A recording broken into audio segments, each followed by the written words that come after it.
In this video, I'm going to talk to you about the cost of living in Sarasota, Florida versus Chicago, so stay tuned.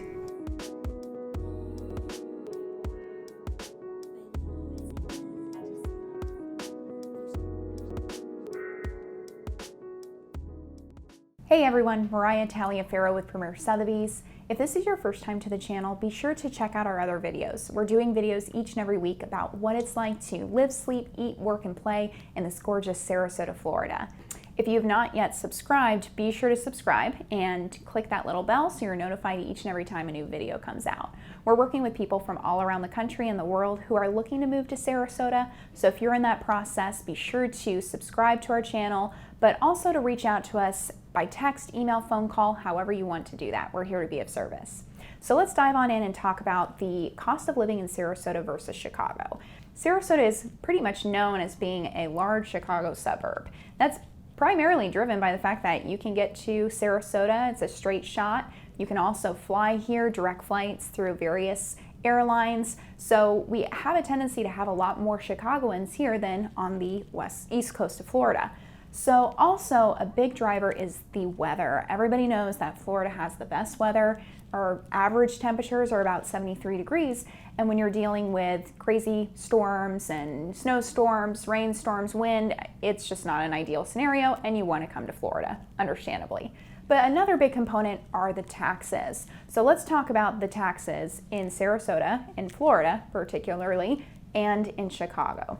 By no means am I a tax expert, so take this video as a helpful guide for you. So if we're looking at an individual who makes $500,000 a year, we're going to compare what your taxes would be in Chicago versus Florida, and also what you can get for property that's about $1 million.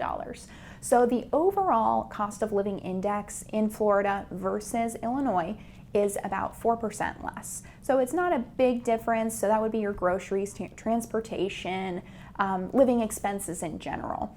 The big difference, of course, is that we do not have state income tax here in Florida. So if you're a Chicagoan that's making $500,000 a year, your state income tax is going to be roughly about 5%, 4.9. Versus here in Florida, we don't have that. Now the county tax rate in Chicago is about 2.1%.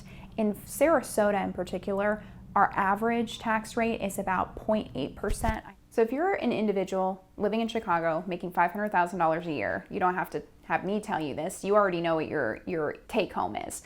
But for everybody else, it's about $311,000. Versus in Sarasota, Florida, because we don't have state income tax, the take home would be $336,000. And when you take into consideration the tax on your property, which is much higher in Chicago than here in Sarasota, that number keeps adding up. So there are many advantages from a financial standpoint why one would want to move to Florida. The lifestyle is much better, arguably because of the weather. But you also have an amazing quality of life. We have arts, we have culture, we have amazing restaurants. And let's also look at what you can get between $1 million and $2 million here in Sarasota versus in Chicago. This is in downtown Sarasota. The zip code is 34236. 34236 is kind of known to be one of the better zip codes in Sarasota.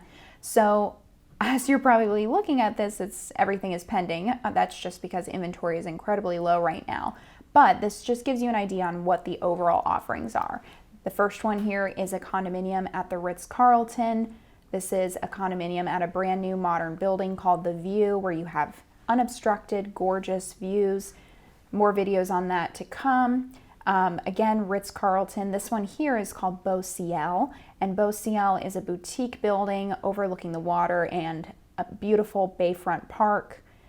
This one here is at a brand new pre-construction condominium building that's also boutique, that's in a subdivision that's very private, but just 5 minutes from downtown.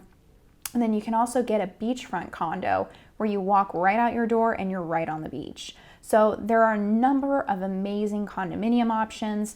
If we go to single family homes as well, you can find other options. Now in Sarasota, to have a home on the waterfront will cost more money. So you really have to be in the $3 to $5 million range to be on the water in a single family home in the 34236 zip code. However, you can get a lot of beautiful homes that are in a neighborhood called West Trail, which is considered to be one of the best neighborhoods because of the walkability to downtown. We have videos about that neighborhood if you want to check it out. And other communities like Indian Beach, Sapphire Shores, which is closer to the Ringling Museum. So long story short, Sarasota has a lot of different options as far as condominiums and single family homes, but the best part is the lifestyle. You would love living down here. If you're a Chicagoan, you're gonna have a lot of tax advantages for moving down here, and you're gonna love the weather. So if you have any questions about this video or other relocation questions, just give me a call anytime. Thanks.